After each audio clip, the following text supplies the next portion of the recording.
But for now, how easy is it to lie and cheat your way into New Zealand? Well, with Immigration New Zealand checking less than 1 in 100 visitor visa applications, it could be pretty easy. That's based off data given to Visa Matters' Ankur Sabharwal from Immigration New Zealand. Ankur joins me now for more. Morena, good morning. Morning. Matty. Thank you so much for being with us. How easy is it to lie your way into this country right now? Very easy if you're applying for a visitor visa. I mean, I asked TVNZ, how many people have applied for visitor visas since the borders reopened in July last year. And about 283,000 people applied, out of which only about 2,400 applications were checked. That's less than 1%, so less than 1 in every 100. So, yeah. They're not really checking much. They're just having a quick scan of the documents that have been submitted, but they're not really going through the documentation. They're not really verifying anything. So we don't really know who exactly we're letting in. These people could be criminals. These people could be people who just want to come here, work illegally, and just stay here unlawfully. So we don't know how many people are coming here. We don't know whether they're still here. We don't know what they're doing here. We know how many people are coming in because we are approving visas. We just don't know how many of these people are people who they seem to be. They're providing documents which we aren't checking, so we don't really know whether these people are genuine visitors. Immigration policies require immigration officers to approve applications from genuine visitors.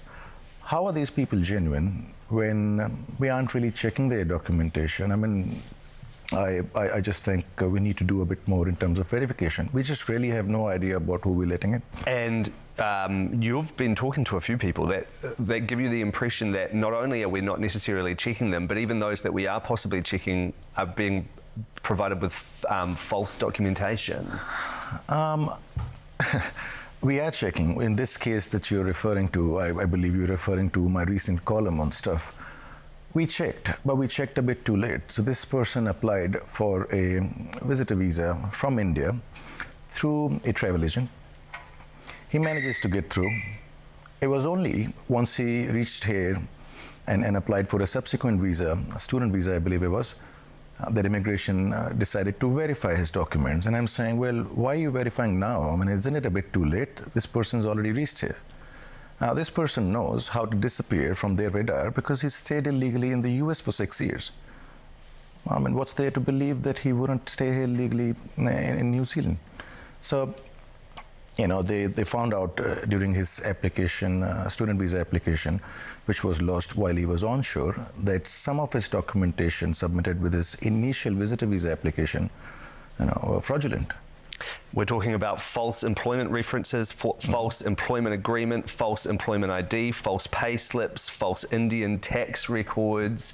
Yep. It's pretty serious. What's the concern?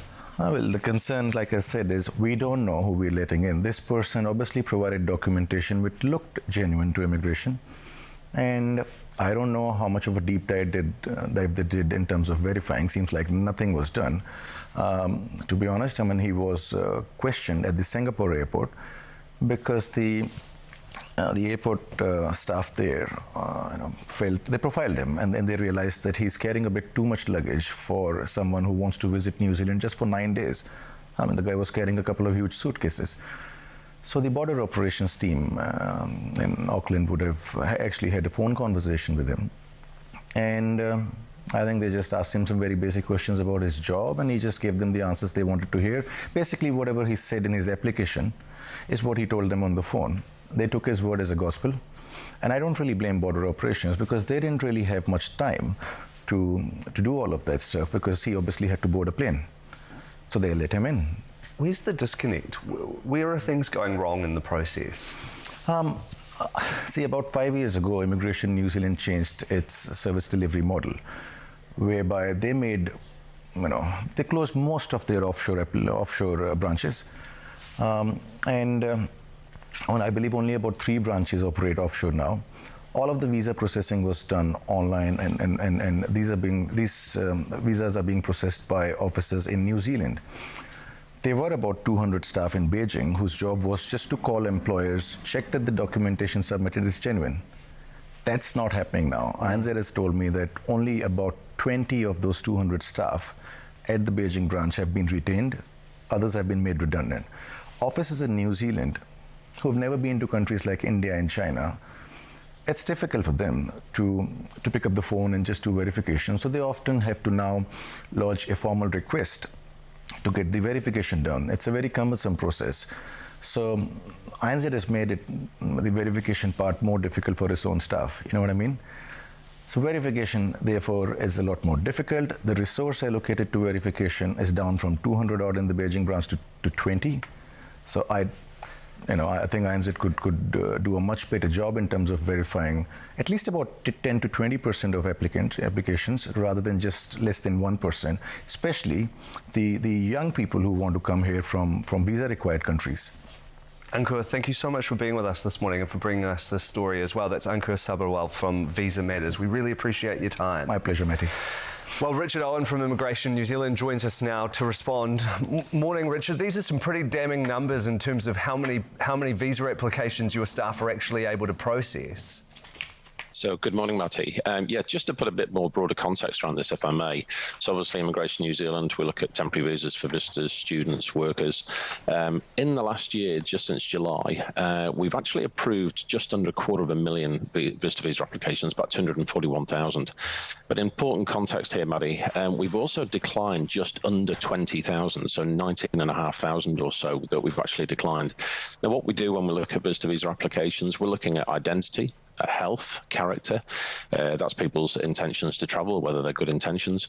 But we also have a suite of risk rules that are built into our systems. And as I mentioned, that number of around about 20,000 that have been declined, those risk rules and those settings that we use are working. Now, we recognise there may be occasions when one slips through, and we have to look at those. Sure. So you've declined 20,000, but if we look at the actual numbers, you've decided 890 visitor visa applications since July 2022. Only 2,400 verification checks were done, though, Richard. How has it gotten that bad? Yeah, let me put some context around that, if I may. So that's the ones that actually end up with a verification offer for checking. But before that, our immigration officers actually look at an individual's identity, ensuring that they are the person that they say they are. They look at the health and make sure the person has the appropriate health standards. And we also look at the character of the individual. And as I mentioned, we've got all of our system rules, which actually pick up all those declines that we mentioned as well. So it's only when it gets to a verification officer, it ends up with that number of around about 2,400.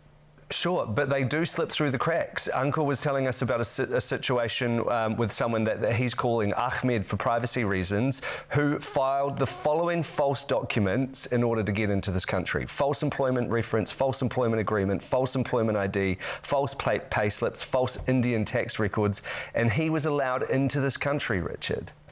Yeah, look, I can't comment on that specific case. Obviously, I don't know the particular details of it. But Matty, what I would say is all of the rules that we've got in place, they're there to actually let the people in with good intentions, those people that want to come and visit our beautiful country. But equally, we've got around just under 20,000 declines. Now, we are very, very mindful that sometimes people do find their way through the system. And that's why we continue to regularly continue to regularly revisit our settings. We look at our risk rules and ensure that they actually reflect the environment we're working in. And if we do find somebody who's got through the system and they've used fraudulent documents, as you mentioned, we take that really seriously and we will investigate those situations as well. Richard Owen from Immigration New Zealand, thank you so much for your time this morning. Thank you.